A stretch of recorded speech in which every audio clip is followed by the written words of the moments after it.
We have a big news about Fano. It seems that a major Fano group was not taken on board about some big decisions made by Fano groups in the Amhara region in recent weeks. After those decisions, operation in Wallo was launched. Since that group was not taken on board, that is why now, differences are emerging. Secondly, Fano groups withdrew from another town today. Welcome to my views and news. Thanks for watching the channel. Good to be with you. Firstly, another withdrawal of Fano fighters from a town in the Amhara region. Let's have a look at this new story. Then we'll talk about some decisions made by Fano which were not inclusive, and now splits are emerging. Fano fighters have withdrawn from 4 towns so far. Their withdrawal confirmed. They call it tactical retreat. Their rivals say that they just fled. They suffered losses, they fled. Makanisalam, Ejeber, Marsa, Gashina are 4 towns from where Fano fighters withdrew in the last 3 to 4 days. When I reported about Fano's retreat from Gashina, several viewers disagreed with me. They quoted videos of big Amhara news outlets. They're claiming that Fano is still in Gashina. Now, I think most of the Amhara news outlets are confirming what I reported yesterday. Actually, they don't speak the truth. They cover up things. They just behave like Fano spokesperson. And in this process, they actually mislead people. Truth now gradually coming out. Fano fighters out of Gashina.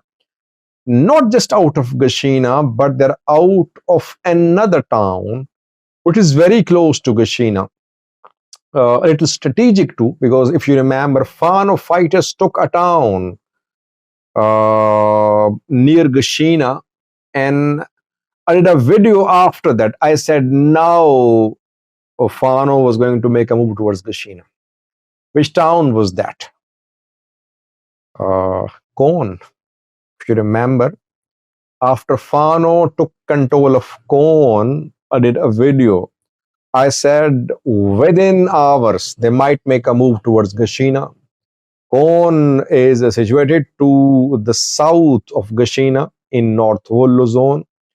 And you saw my report was confirmed. After they confirmed control of Kon, a few hours after that, they entered Gashina. They lost Gashina. We confirmed yesterday. I said that Fano fighters had lost the town, small town. They were in the outskirts of the town. It seems military is trying to clear the outskirts of Gashina too.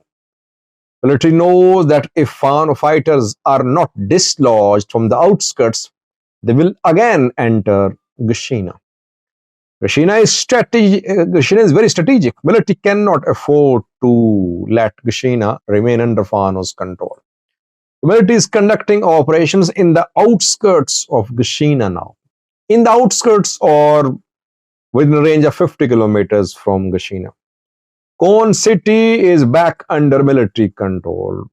I got this report a few hours ago that Ethiopian military advanced from Gashina in southern direction today. Kon came under heavy bombardment and Fano fighters had to withdraw from Kon reportedly. If Kon has been lost by Fano, now it's going to be difficult for them to enter Gashina, because when they entered Gashina 3 days ago, they captured Kon, they captured Sanka to the east of Gashina, and they captured areas to the west of Gashina. Then they entered Gashina. Now, Kon under military's control being confirmed, military trying to consolidate its control of Gashina by clearing the outskirts of Gashina and by clearing the nearby towns so that Fano won't be able to relaunch an attack on Gashina town. Secondly, viewers, it seems that a major Fano group was not taken on board over a week ago when Fano announced the start of conventional war in the Amhara region.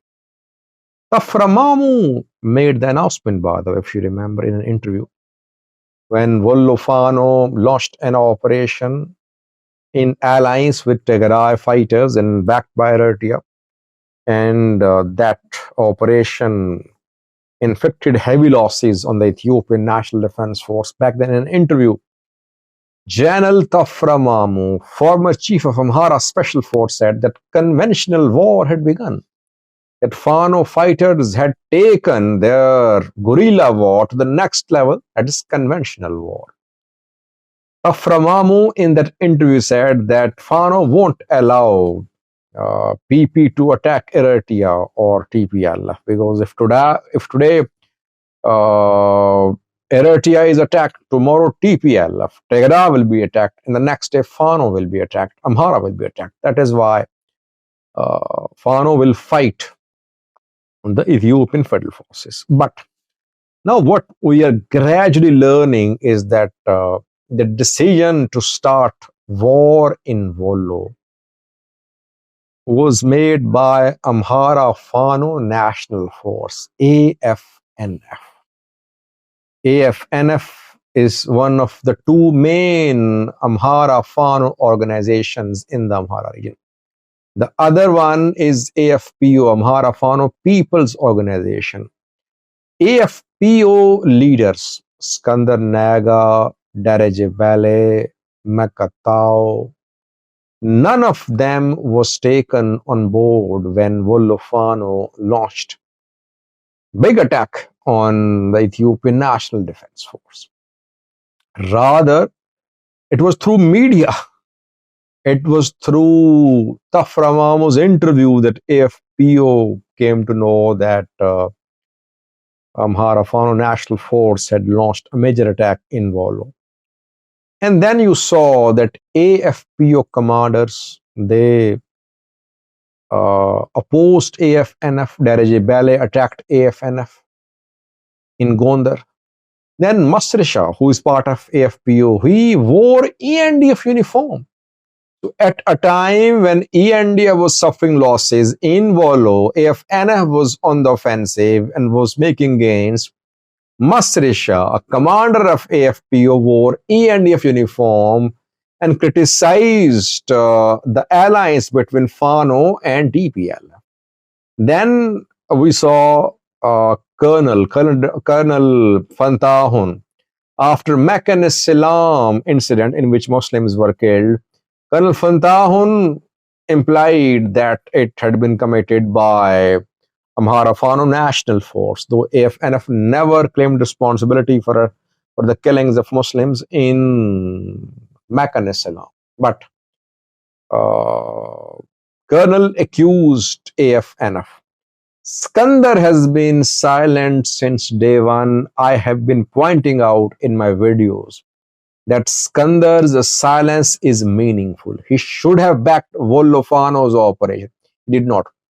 And today I talked to some people from AFPO. They say they're not on board. They say that they don't accept alliance with TPLF. They say any alliance of Fano with TPLF is unacceptable. They say TPLF cannot be trusted. TPLF will never be sincere. TPLF will use Fano as a bargaining chip. That is why any alliance with TPLF by any Fano group is going to be rejected by Amhara Fano People's Organization. Makatao welcomed Wollo Fano's operation, but he did not openly support TPLF Fano allies. So I believe that AFPO was kept out of the discussions before the start of major operation in Wollo, and then we saw that during that operation, Asri Shah, Daraje Bale, Colonel Fandaun, they tried to undermine the operation. These Fano fighters have so deep and bitter differences that what matters for them is their personal influence and personal power. Interests of the organization, of the people, of the region don't matter for them. And that is what they have proven. AFNF should have taken AFPO on board. But problem is that there is so much bad blood between them that they're killing each other's men. How can they reach an understanding about their plans? AFNF did not share it with AFPO because that could have been leaked. So they launched operation in Wollo. They were backed by Tigray fighters. Now AFPO is rebelling, refusing to be part of the alliance with TPL. Thanks for watching.